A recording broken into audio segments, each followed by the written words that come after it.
Hoje nós vamos começar a discutir a mecânica quântica de sistemas sujeitos a interações centrais.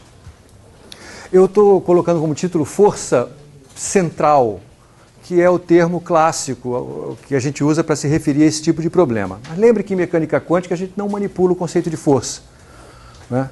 As interações, elas são representadas não pela força de interação, e sim pela energia potencial de interação. Por isso que eu coloquei esse parênteses lá, potencial. Na verdade, a maneira mais correta de se referir a esse problema em mecânica quântica seria se referir a problemas que envolvam potenciais centrais. Muito bem, o que significa o problema da força central em 2 ou 3 dimensões? Significa que eu tenho uma partícula que está sujeita a uma força que aponta sempre para o mesmo ponto.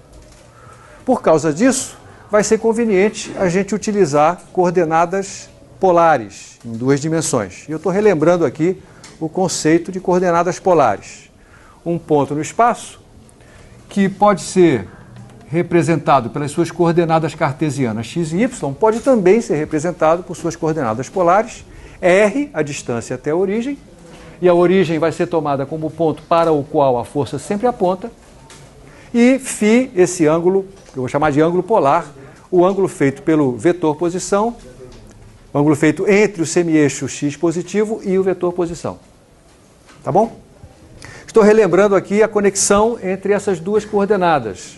E é fácil de ver uma trigonometriazinha elementar, né?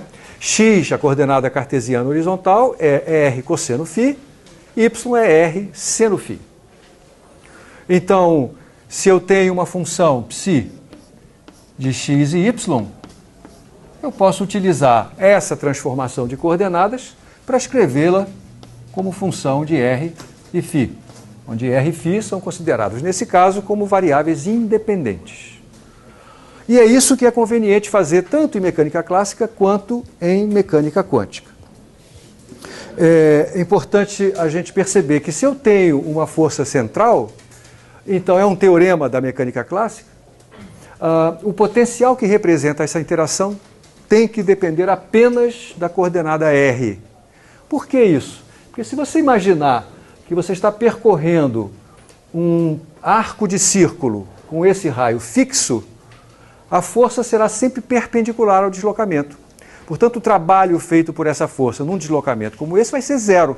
O produto escalar da força pelo deslocamento dá zero. Então, se eu percorro um arco de círculo com r fixo, a energia não pode variar. Tá certo? Isso quer dizer que a energia não pode depender do ângulo φ.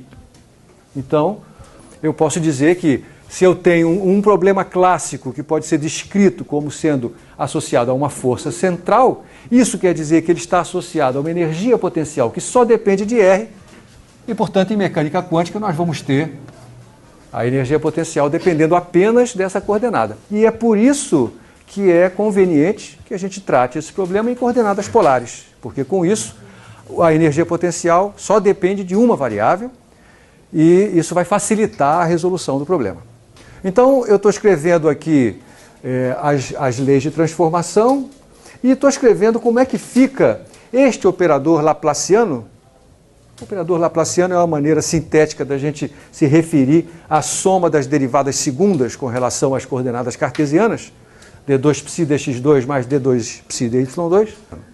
Observe que aparece aqui a derivada segunda de psi com relação a r, a derivada segunda de psi com relação a φ, mas aparece um termo que tem a derivada primeira dessa função com relação a r. Aparece aqui 1 sobre r e 1 sobre r2, até por questões dimensionais, né? Para que a dimensão desse lado esteja certa, é necessário que a dimensão de cada parcela seja a mesma. Aqui você tem a dimensão de função de onda pelo quadrado de comprimento, aqui você tem que ter também um quadrado de comprimento. Tá?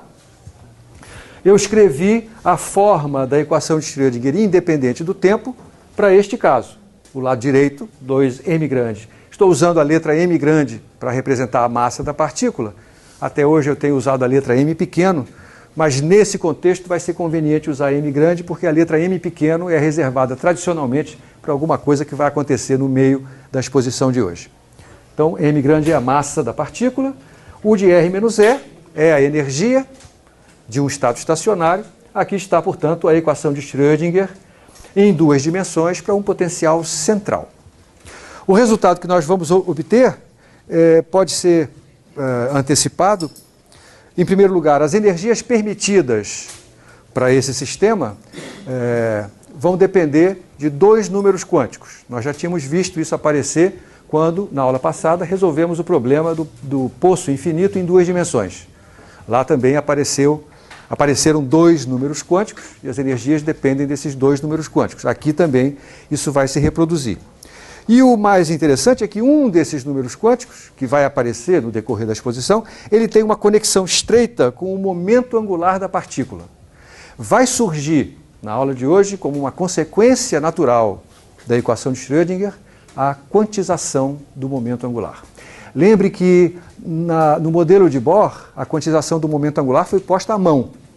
Né? Foi uma hipótese adicional que o Bohr colocou para conseguir obter órbitas quantizadas. E essa é uma das deficiências do modelo de Bohr, você tem que botar alguma coisa na mão. Aqui ela vai surgir, a quantização do momento angular vai surgir naturalmente da resolução da equação de Schrödinger. Sempre que a gente encontra uma equação diferencial parcial como essa, existe uma técnica, né, que nos permite obter soluções de maneira mais simples, eu já mencionei isso em outra aula, que é a técnica da separação de variáveis. E eu também mencionei que, para que isso seja eficaz, a gente se apoia num teorema da matemática que afirma que qualquer função de duas variáveis pode ser descrita como uma combinação linear de funções separáveis. Então, o que a gente vai fazer agora é tentar obter soluções para essa equação utilizando o método da separação de variáveis. E em que consiste esse método? Ele consiste em a gente tentar encontrar soluções que sejam da forma R grande de R pequeno, Φ grande de Φ pequeno. Ou seja, a forma de um produto de duas funções de uma variável só. E a busca por soluções desse tipo é o que a gente chama de a técnica de separação de variáveis para resolver equações diferenciais parciais. Quando você fizer isso, veja, aqui vai aparecer a derivada parcial de ordem 2 daquela função com relação à variável R. Acontece que a variável R só está presente na primeira parcela, no primeiro fator. Ela não está presente no segundo. Então, com relação à derivada parcial indicada na equação de Schrödinger, Φ maiúsculo é a constante, ela não depende de R. Então, quando eu fizer atuar essa derivada segunda sobre aquela função de onda, o resultado será R duas linhas vezes Φ. Da mesma forma, o próximo termo será 1 sobre R pequeno, R grande linha, vezes Φ. E a última parcela, 1 sobre R2, R grande Φ duas linhas. E isso tem que ser igual. Eu estou explicitando a dependência de U em R pequeno. U só depende de R pequeno, não depende de Φ. Este é o potencial central. Então, para a gente prosseguir, o que a gente vai tentar fazer é manipular essas parcelas de modo a deixar do lado esquerdo do sinal de igual uma função que só dependa de uma das variáveis. Do lado direito, alguma coisa que só dependa da outra variável. Aí a gente vai ter o mesmo raciocínio que já usamos umas duas vezes. Se eu tenho do lado esquerdo do sinal de igual uma função, digamos, de R, e do lado direito uma função de Φ, como essas duas são iguais, só tem uma possibilidade, é ambas serem iguais a uma constante. Tá certo?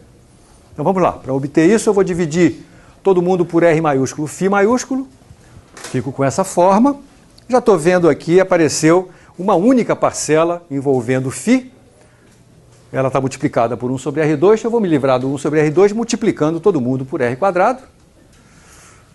Então isso vai ficar assim. E agora eu jogo essas duas parcelas para o lado direito.